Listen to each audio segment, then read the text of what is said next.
Israeli PM Benjamin Netanyahu ने कहा कि ईरान जानबूझकर इजरायली नागरिकों और अस्पतालों को निशाना बना रहा है। इजरायल ईरान से इन हमलों का बदला लेगा, लेकिन ईरान भी रुक नहीं रहा। उसके मिसाइलें हाइफा और तेल अवीव में लगातार कहर बरपा रही हैं।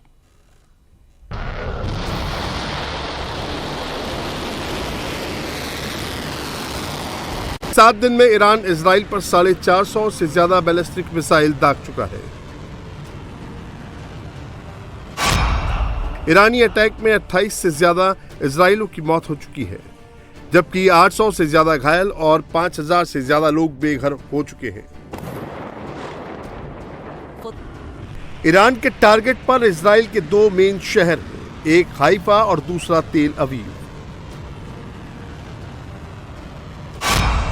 हाइफा इजराइल की पोर्ट सिटी है और रणनीतिक तौर पर हाइफा इजराइल के लिए बेहद अहम है, जबकि तेल अवीव इजराइल का आर्थिक और तकनीकी केंद्र है। इसके अलावा ये शहर ग्लोबल हाईटेक हब भी है। यही वजह है कि ईरान इन दोनों को लगातार निशाना बना रहा है। माय गॉड, सीरियसली यार, ये क्या हो गया है? ये तो चांद है भाई, चांद है। इधर से भी आ रही है, इधर से भी आ रही है। आज हाइफा पे अटैक है भाई। ओ ये सर के ऊपर भी आ सकती है, डिब्रीज गिरती है। ओ इधर क्या हो रहा है? वो गिरी गिरी गिरी गिरा जहाज पे गिरा है यार अपने। ये गिरा, ये फटेगा कहीं, वो फटा वही गंदा भाई। ये शुरुआत में ईरान ने इजराइल पर फतेह खैबर शिकन, इमाद जैसी मिसाइलों से अटैक किया था, लेकिन अब जिन मिसाइलों से ईरान इजराइल पर हमले कर रहा है वो बिल्कुल अलग ही है।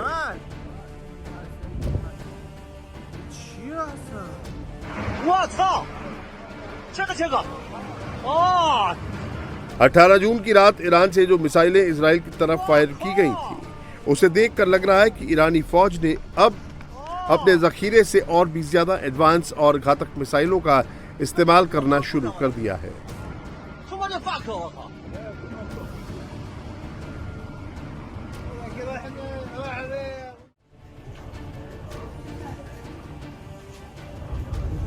ईरान की मिसाइलों ने इजराइल के हाइफा, तेल अवीव समेत कई शहरों में काफी तबाही भी मचाई।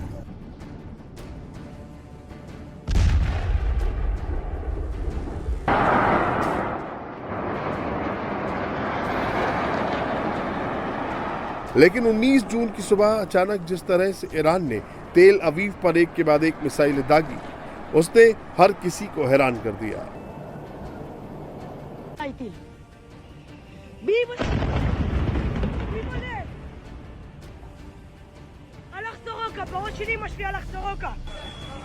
ईरान के इस हमले में किसी को भी संभलने का मौका नहीं मिला। सेंट्रल और साउथ इजराइल में हर तरफ भयंकर तबाही मची है। चीख पुकार और अफरा तफरी का आलम है। बताया जा रहा है कि इस अटैक में कई लोग बिल्डिंग के मलबे में दबे हुए हैं, जिन्हें निकालने के लिए रेस्क्यू ऑपरेशन चलाया जा रहा है।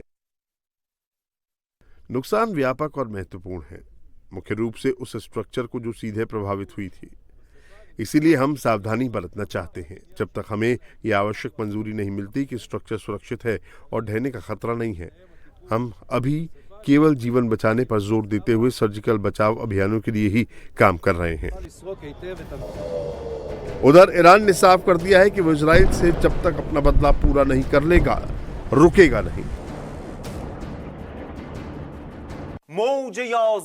शक्तिशाली और गतिशील फतेह मिसाइलों ने बार बार कायर यहूदियों के ठिकानों को हिलाकर रख दिया है, जब उन्होंने उनकी मिसाइल रक्षा ढाल को भेद कर तेल अवीव के युद्ध उन्मादी सहयोगी को, जो अपनी भ्रांतियों और खोखले सपनों में खोया हुआ है, ईरान की शक्ति का संदेश पहुंचाया। इजरायल ने भी तय कर लिया है कि जब तक ईरान की सभी न्यूक्लियर फैसिलिटीज को तबाह नहीं कर लेंगे, तब तक रुकेंगे नहीं। इजरायल ने आज ईरान के अराका एटमी रिएक्टर पर हमला करके उसे बहुत बड़ी चोट दे दी है। अराक एटमी रिएक्टर ईरान के परमाणु अभियान के लिए आखिर अहम क्यों है? इसकी तबाही से उसे कितना बड़ा नुकसान हुआ है, इस रिपोर्ट में जानिए। इजराइल का ईरान के एटमी रिएक्टर पर हमला।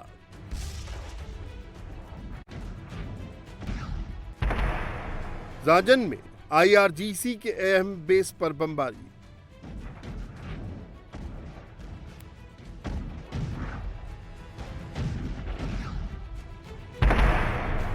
करज में इजराइल का मेसामी बेस पर अटैक। IDF ने ईरान पुलिस के हेडक्वार्टर को उड़ाया।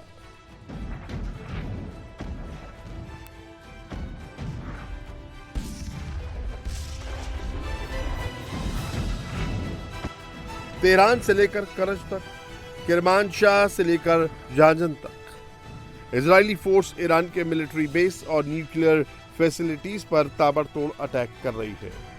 इजराइल की एयरफोर्स ईरानी फौज को सांस लेने का मौका भी नहीं दे रही है। Missile depot, missile launch, airbase, सब कुछ इजरायली सेना के निशाने पर है। ईरान के किरमानशाह में भी इजराइल ने जबरदस्त बमबारी की है।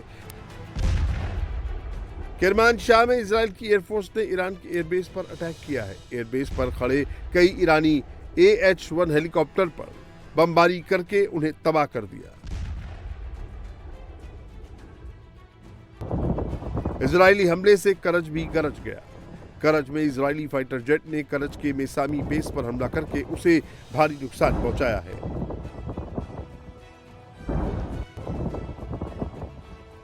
ये तस्वीरें तेहरान के रशीद यासेमी स्ट्रीट की हैं। सामने जो बिल्डिंग नजर आ रही है वो तेहरान पुलिस का हेडक्वार्टर है, जिसे इजराइल ने अटैक में तबाह कर दिया। कुछ ऐसा ही मंजर ईरान के जजान प्रांत में भी दिखा, जहां इजराइल ने जबरदस्त हवाई हमला किया, IRGC के अहम ठिकानों को निशाना बनाया। तेहरान पर जो इजराइल की फौज लगातार बमबारी कर रही है, इजराइल की तरफ से दावा किया जा रहा है कि उसने ईरान के ज्यादातर डिफेंस सिस्टम को तबाह कर दिया है।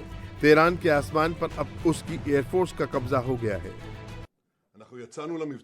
हमने इस ऑपरेशन की शुरुआत इजराइल के 2 मौजूदा खतरों को खत्म करने के लिए की है, परमाणु खतरा और बैलिस्टिक मिसाइल खतरा। हम इन खतरों को खत्म करने की दिशा में कदम दर कदम आगे बढ़ रहे हैं। इस समय हमारा तेहरान के आसमान पर कंट्रोल है। हम अयातुल्ला शासन पर जबरदस्त ताकत से हमला कर रहे हैं। हम परमाणु हथियारों, मिसाइलों, मुख्यालयों, शासन के प्रतीकों पर हमला कर रहे हैं। इजराइल ने ईरान को सबसे बड़ा झटका अराक में उसके हैवी वाटर रिएक्टर पर हमला करके दिया है। अराक में ईरान का हैवी वाटर रिएक्टर है। ये फैसिलिटी ईरान के न्यूक्लियर प्रोग्राम का एक अहम हिस्सा है। इसके साथ ही अराक में बड़े पैमाने पर हथियारों का प्रोडक्शन होता है। हालांकि रिपोर्ट में यह भी कहा गया है कि इस हमले में कोई रेडिएशन का खतरा नहीं है, क्योंकि हमला होने से पहले ही ये जगह खाली करा ली गई थी। एक तरफ इजराइल की फोर्स ईरान पर बमबारी कर रही है, तो उधर उसकी साइबर आर्मी ईरान पर हमले कर रही है। इजरायली हैकर्स ने ईरानी न्यूज चैनल को हैक करके उस पर हिजाब विरोधी महिलाओं के वीडियो चला दिए हैं। दरअसल कुछ साल पहले महिलाओं ने ईरानी सरकार के खिलाफ बाल काटते हुए प्रदर्शन किया था।